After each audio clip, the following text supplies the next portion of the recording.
What's going on? How are we feeling? Feeling all right? All right. So, in 2006, 2005, let's say, I almost quit architecture altogether. Oh, let me take one step back. I'm an architect. 2006, I almost quit. I was finishing up grad school and undergraduate school and couldn't figure out where my place was. I couldn't understand how I fit in the profession at large. And so as a designer, as a young black designer, it took me many, many years to even recognize that there were people like me within the profession, right? It took me until probably 2000, maybe 1999, before I recognized that there was one black designer in Columbus, Ohio by the name of Kurt Moody. Who kind of helped me continue on in my path. But by 2006, I was a little bit jaded and trying to figure out like what my next steps were. And what I recognized is that there were bits and pieces of the pedagogy that didn't allow me to understand my place within the profession at large. And so what do? I sat down in between my 6 months between undergrad and grad school, and I just started writing. I just started writing, trying to figure out what was the core component that tied me to the overall design profession in a way that I felt could make the largest impact. And what it boiled down to was justice. Justice was the thing that allowed me to serve the community that I was from. It allowed me to understand communities that I was not from, and it allowed us to have a purpose in design that was beyond myself. It wasn't about the object, it was about the context. And so that was the beginning of design justice as a concept, as an idea in my mind. And from that time, I kept kind of moving forward with that process. So I'll just take one little note to tell you about my company again. Colloquial Design is a design practice I just started. It's a nonprofit design practice I just started about 4 months ago. But a lot of the work that I've been doing preceded the combination of, the starting of a practice. I ran about 7 years ago, I started a program called Project Pipeline, which is a social justice through architecture and design program that now services over 1,500 students year over year across the city. And in New Orleans proper, we've got about 250 that we work with over the course of a full year. So we have a 16-week course that we teach design justice to high school students, bring them into the program and into the process in a more rigorous way. So how did I get here? I want to tell you two stories, but one specific that I want you to kind of really fully understand. When I was 7 years old, my mother was in the military, and we were stationed in Comiso, Sicily. It is the kind of Florida of Sicily, basically, Ragusa. And we lived there, and it was this beautiful, beautiful place where I got a chance to kind of meander through the spaces and places and meet people that were tremendous. But really, I tied to the spaces. And when it was 3 years later, so when I was 10, 11 years old, I actually moved back to Trenton, New Jersey. This is where my family is from. This is where I'm from. And in Trenton, New Jersey, I don't know if any of you have been, it is not Sicily. And so it's not the same thing. So while I was there, that's actually this place, right? This is one of the plateaus there. And it was such a distinct difference between the spaces that I really had an emotional trigger, right? My grandmother, who you see in the middle here, the tall woman right in the middle, passed away about 4 months ago. This was actually one of the reasons I decided to go ahead and just take the leap and jump into starting my own practice. She passed away, and this was her house. This is the house that she lived in for 20 some odd years. The house before that was a house that I kind of grew up and understood that I wanted to be an architect in. But these two spaces, this space was really emotional to me to kind of be in consistently. But when she passed, we all sat in the living room. There was about 15 of us just kind of talking about stories of my grandmother. And one moment, my aunt stands up and she says, you know what? We're gonna play Charlie Murphy at her funeral. And I'm like bawling already, and I'm just like, okay, I don't know why the hell you want to do that, but okay. And so it's the I'm Blessed. I'm not going to try to sing, don't worry about that. But it's the I'm Blessed song from Charlie Murphy. And had no idea, nobody in the family really understood it.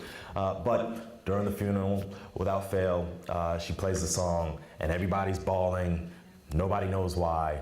And all I can do is think about, you know, all of the times and spaces and places that I've spent with my grandmother, but more specifically how I chose to become an architect because of her in this place, right? It bound me to this place.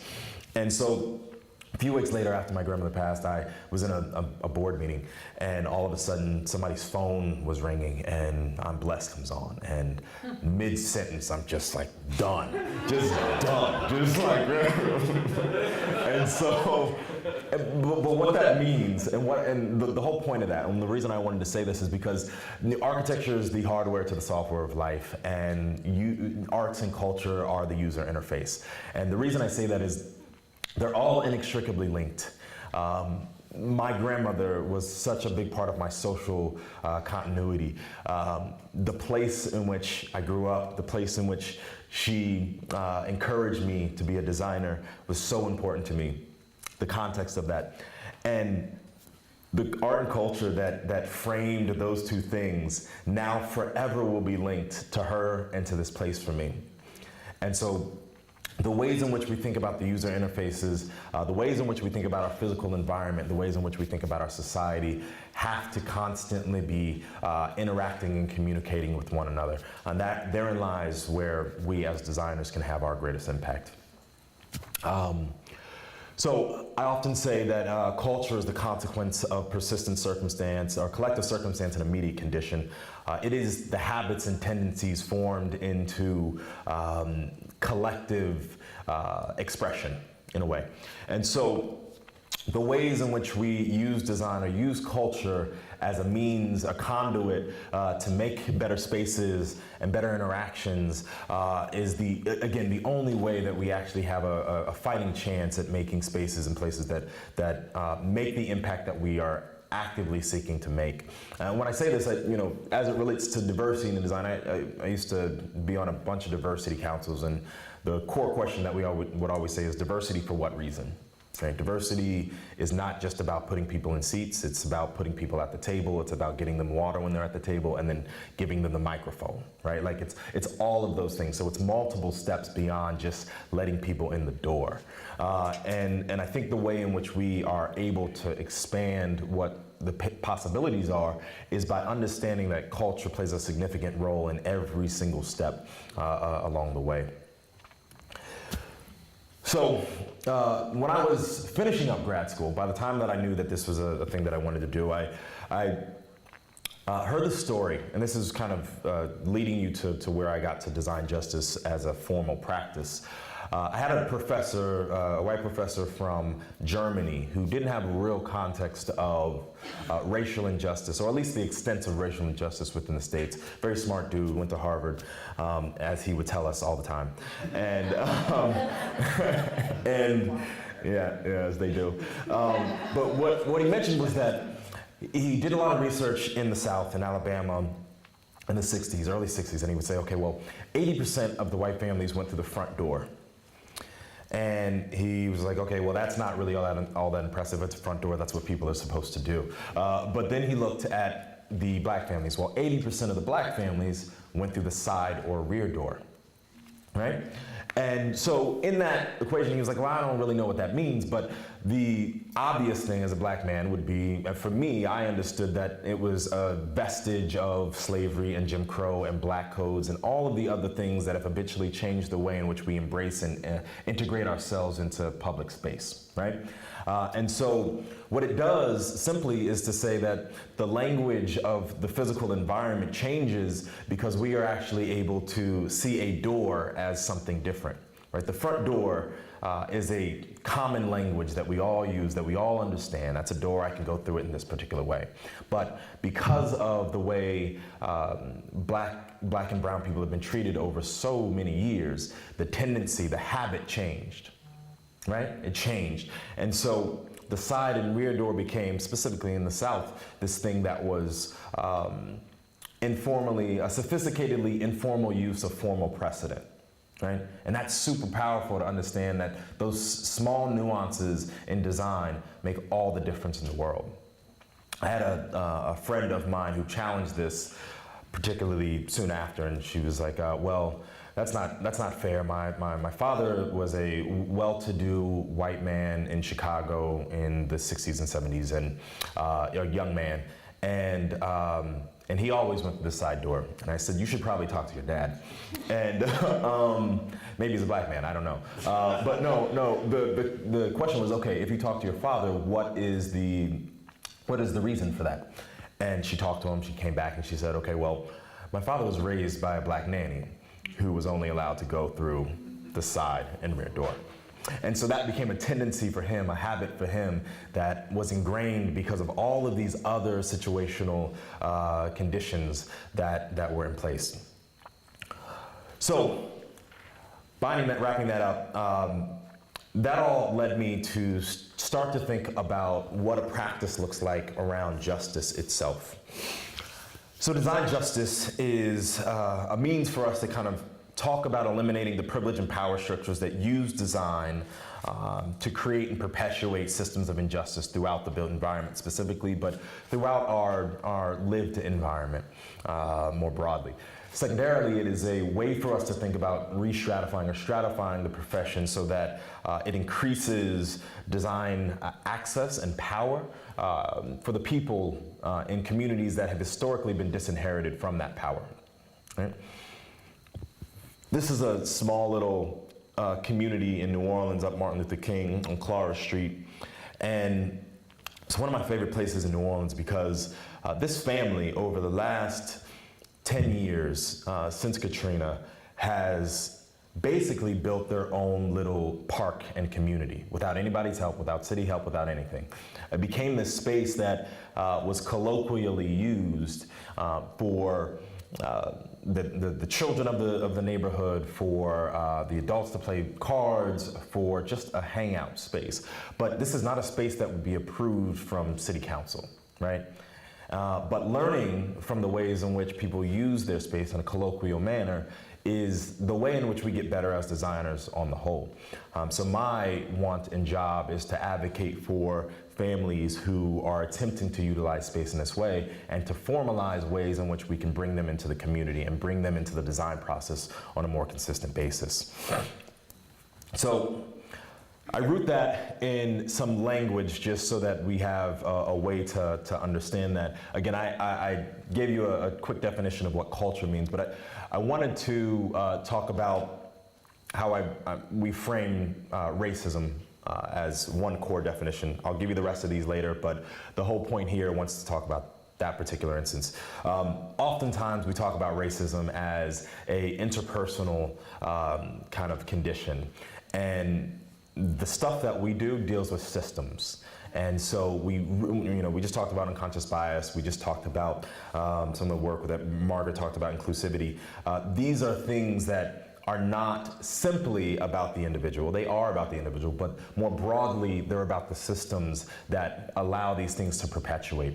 And so our job as designers, at least I pretend that our job as designers is to think consciously about the ways in which systemic institutions, policies, procedures, practice play a part in that work, and not to only focus on the singularity of a project, right?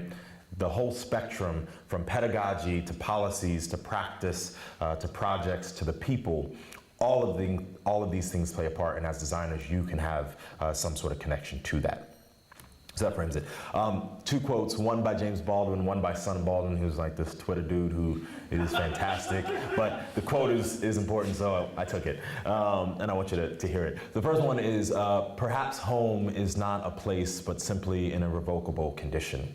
Again, culture is the consequence of persistent circumstance and immediate condition, right? It's really powerful because it is about power. It's about who has the power to implement or purvey a condition on a people, and how can that be changed over time.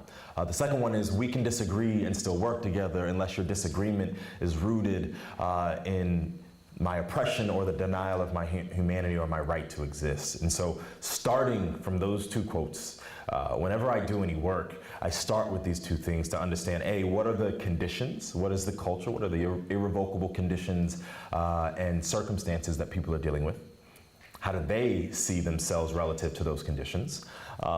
And then, is the work I'm doing, or that we are doing, or that a developer is trying to put into the world, rooted in some formal system of oppression that has now been shrouded in some other means of expression, right? Is it rooted in oppression? Is it rooted in somebody's dehumanization or their denial of a right to exist? And once we understand that, we can move forward with a direction that is best fit for the communities we serve.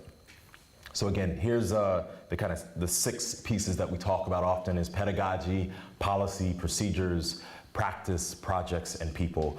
I'll show you a few examples of projects. I'm going to show you a few examples of policies, and then I'll link some of these down the line.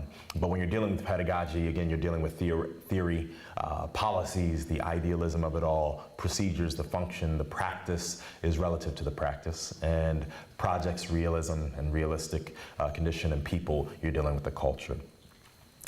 So I want to talk about, again, the systems of injustice that are pervaded upon a people and how we understand them through a larger lens than the immediacy of the acute traumas that we see consistently. We see Eric Garner and Alton Sterling murdered in Baton Rouge by police last, I guess, 2016, and Eric Garner a few months before that. Both of these men were murdered in front of corner stores. Baton Rouge, one in New York. Both of these men had side hustles. One was selling CDs, who was the CD man. Alton Sterling was a CD man in Baton Rouge for a long time. He was selling CDs for at least 5 to 7 years before this happened. Eric Garner selling Lucy's, which is just a loose cigarette, for some of y'all who don't know that. But the laws that allow this to happen to these men were put in place during Black codes, were put in place directly after slavery or the Emancipation Proclamation. Black codes were really a means, vagrancy codes were actually a means to say, if you don't have a pass, if you can't, you shouldn't be out in the street. If your owner hasn't given you a pass, or your employer, quote unquote, hasn't given you a pass, then you can't be out in the street. If you have had a drink, then you can't be hanging around here.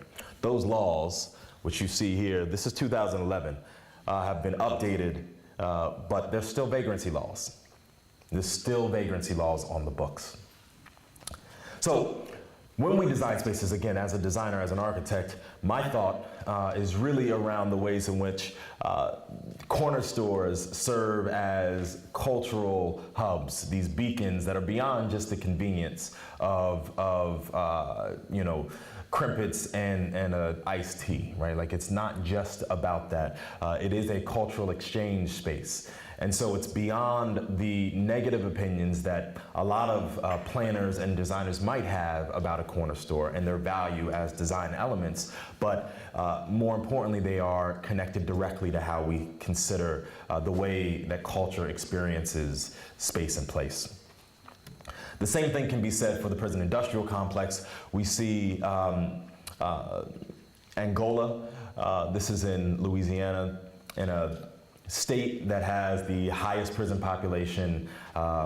from a city that has the highest prison population in New Orleans, a state that has the highest prison population, in a country that has the highest prison population. This is a space that utilizes brown and black bodies to continue servicing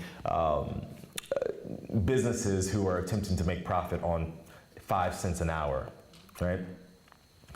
When we talk about the terror of space, oftentimes we neglect to consider the fact that we have thousands and thousands and thousands of, hundreds of thousands of square feet of prisons in this country that are directly put there to impose and oppress, to dehumanize. And since we didn't start with that condition, we didn't start with that question, that fundamental question, we have spaces that continue to perpetuate that oppression and that injustice into the environment. So our job, again, is to challenge this every chance we get an opportunity to. What does that look like? We just saw a little bit earlier, redlining. Redlining was this thing that has been pervasive over time. 1937, FHA, Federal Housing Authority, put into place a way for us to have loans and insurance in communities that were deemed viable. The green being viable, the red being unviable, so to speak, the red being generally black communities, actually all black communities. And that was a defining characteristic. It wasn't as though they, the answer was, okay, well, these communities don't pick up their trash. Well, that's because you won't send trash to come pick up trash in this community. These communities don't take care of lighting or plumbing or sidewalks. That's because the city has neglected for decades to fix it, right? And so, as I think Rafa mentioned a little bit earlier, you can directly trace the wealth gap in America to the implementation of this procedure. So the policy itself doesn't make huge waves, right? The policy itself was to say, let's make sure that we find a way to rate communities so that we can actually ensure the best spaces and places. That's what the policy says. The policy doesn't actually say directly disenfranchise black or brown people. The procedure does. The procedure says black people should not be able to get insurance or loans in these particular areas, specifically, explicitly, right? So as we think about the ways in which we undo some of these pieces, we cannot undo them until we actively seek the dismantling of those initial policies moving forward.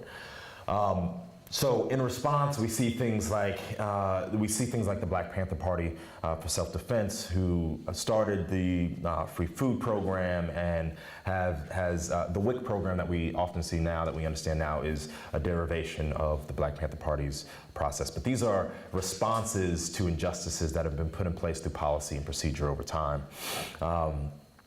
We talk about Ruby Bridges or Gordon Parks, who took this photo underneath the colored entrance. This is a vestigial act of separate but equal, Plessy versus Ferguson, all of those conditions. We talk about another response, a response being the Rosenwald Schools in the South. Over 5,000 schools were built for black bodies in the South during post-Reconstruction, 1920s, 30s, and the like. Julius Rosenwald, Booker T. Washington. Julius Rosenwald was a philanthropist and owned Sears Roebuck's back in the early 1900s. And what they actually worked to do was to say, listen, let's find a strategy where government, where local communities and policymakers in that particular environment, or philanthropy, would join together and provide a third, a third, and a third to provide schooling for people who have no other option in this realm. So you see in the South, all through Texas, Louisiana, Alabama, over 5,000 schools were built in that particular capacity. So, getting directly to my profession, and I'll show you a few projects that directly respond to these conditions. Whitney M Young gave a speech and he talked about the architecture profession, and he put us on blast. He essentially said, as a profession, you are not a profession that has distinguished itself by your social and civic contributions to the cause of civil rights. You are most distinguished by your thunderous silence and your complete irrelevance. Yeah, right? That. What you just did all the time. Like, your thunderous silence. How do we continue? This is 50 years ago. How do we continue to sit in thunderous silence? How do we continue to allow ourselves to be irrelevant? We do it by detaching ourselves from purpose, detaching ourselves from cause. And so I ask continually, how do we become thunderously vocal about these conditions? How do we become completely relevant in all conditions that refer to injustice in this world? We do it by considering, again, the policies, procedures, and projects that we put into this world. One of the things that we have as a means to do that, the health, safety, and welfare is a particular topic within architecture proper. Everybody knows what healthcare is. Oftentimes people know what safety means. Healthcare, again, aspects of architecture that promote the physical, mental, and social well-being amongst its users. But welfare speaks to the aspects of design that engender demonstrably positive emotional and physical responses.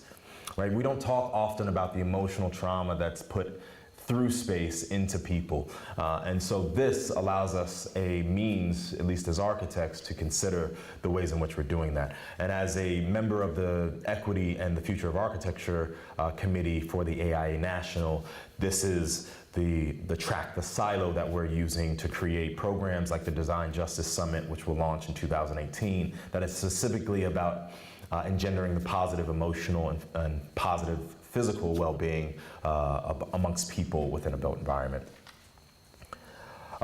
So I'm going to talk to you a little bit about how that's manifested in my work over the last few years. A lot of you might know that in New Orleans, we just recently took down 4 statues or monuments to white supremacy throughout our city. It was a 2.5-year fight. We protested, we marched, we stood at City Hall. We did all of these things that were really about denying supremacy the right to be in our public spaces in this fashion. This was a lot of the kickoff to what you see now globally around the monuments coming down was in New Orleans. A lot of it started with this group right here, Take 'Em Down. And Take 'Em Down was led by a dear friend of mine, Quest Moore. And you see a few of these monuments that were really, really obtuse and violent in their own way. This one right here is the White League Monument, and I'll just quickly give you a note to what that was. The White League Monument was, in the early 1900s, there was a raid on City Hall by members of the White League, or the comparable KKK, right? They shot up a police station. They held people captive for a week before the National Guard had to come in. And somebody felt like it was necessary to put a monument up in this early 1920s, somewhere there. And so this has been in our city for 100 years, just lauding itself over people. Now, the city of New Orleans is 67% African American, and this type of violence is not often recognized for what it is. So this is another one, Robert E. Lee. One of the projects we did a year ago was to project all of Robert E. Lee's resume onto the podium. So all of the slaves that he owned, all of it was important to fill the context for that story. And that led 2 years later to this, where we popped him off the top of this monument and took it down completely. So during this conversation, we had a distinct thought. If we don't act, if we don't move to represent people who are of and for the community, then what will be replaced will be the same thing that was here before. It will just be a new version of what supremacy looks like. And so we created a program and a project called Paper Monuments. Paper Monuments was a way for us to connect narratives and stories of history with artists from around the city to talk visually and programmatically about how we want people to engage in space and to tell those stories in context. It wasn't just about having one singular book, but it was about actually having people like Brandon Odoms and Candy Chang, the Before I Die walls. Anybody know the Before I Die walls? Yeah, some of you? Okay. Well, Candy Chang is this artist, Brandon Odoms, fantastic artist out of New Orleans, and they are joining us to kind of, again, make physical these stories that have been hidden for so long.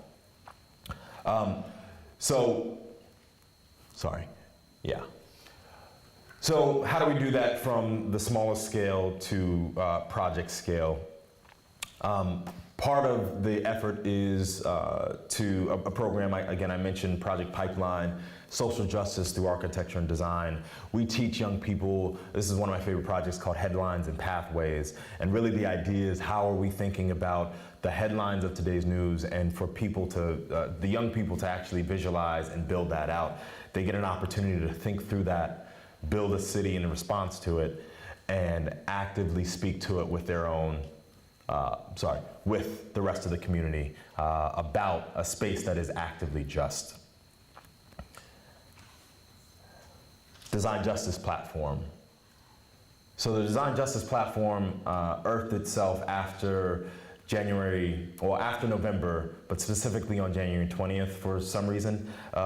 We ended up having this specific day of protest that was actively seeking to recognize the acute trauma that we were facing in a new administration, but more importantly, the long-term trauma that was already there, right? Like, this didn't reveal anything new. We knew that systems of injustice existed beyond the current administration, but they had an opportunity to be exacerbated. And so what we wanted to do was ask artists and community members and activists to come to a place to talk about the ways in which we can understand the physical representations and manifestations of that injustice, and then build and design things that are directly responsive to that. Paper Monuments was a project that came out of this process. So this is what that looks like. We asked, again, a couple questions. What are your concerns? And what are your hopes? And then how do we design based on that? We asked people to think about those things relative to the design continuum. We said, okay, well, individual, ephemeral, all the way to collective and permanent. That's how we wanted to understand this, and it allowed artists, architects, and other people who are not physical world designers to intersect into this world. So I want to talk to you about one more project here. This is the Paper Monuments set. And this is part of the interventions that we've set out publicly. And this is the long-term Story project, which is the beacons that will come from all of that work that's produced by the artists and the community members over that time. The last project I'll talk about is the Claiborne Marketplace. So for 2 years, I've worked with the Treme neighborhood. Anybody seen the TV show Treme? Okay, some of you have. It's based in New Orleans. It talks about the recovery of a particular neighborhood, one of the oldest African-American neighborhoods in the country. And this is that neighborhood. It was divided by a highway, like pretty much most historic black neighborhoods in the 50s and 60s. And what happened was that this space that they used to create a highway was culturally relevant in so many direct ways that you couldn't fight the culture. People took that environment, and so we figured out a way to continue to use it, right? We figured out a way to use it for music, and so every year on Mardi Gras, we actively fill this space and enjoy it. So what do? We actually talked with community members over the last few years, created an advocates team that was readily available to kind of think about the concerns and opportunities of this place and translate them into an environment that had economic, social, and cultural amplification for the community, the extant community that lived there now. And so as a result, we were able to design something that, again, had a direct impact on the economic success from a physical space condition all the way to the programmatic edition. So for instance, these are incubation spaces that tie directly back to abandoned and blighted properties on either side of the neighborhoods that allow now small businesses to grow without the risk of extended financial capacity, and then allows them to work into new developments that are happening on either side of the street. We did this by beta testing. We did this through a set at the Treme 7th Ward Festival, where we built out a set of pavilions that allowed for people to see what this might look like long term. We had community members come out and build the space, to do the murals, to talk about the needs, and to resolve ourselves in a project that has the best interest of the community at heart and is led by the community there. This is what that looks like. This project will be going up over the next 18 months, and you'll see the end results soon. So I'm going to leave you with one last thought again. The language that we speak is important. Architecture is a language, and like all languages, it tells a story. Stories are important. Our buildings tell our stories, and diverse stories come from diverse cultures. Culture itself is important, and the culture is a consequence of persistent circumstance and immediate conditions. And our cities, our neighborhoods, and our blocks incubate this culture. And for people of color in America, there is a power in the places and spaces where our culture is recognized, where our stories are told, and where our language is valued. That is not only good design, but it's justice. Thank you very much. Thank you.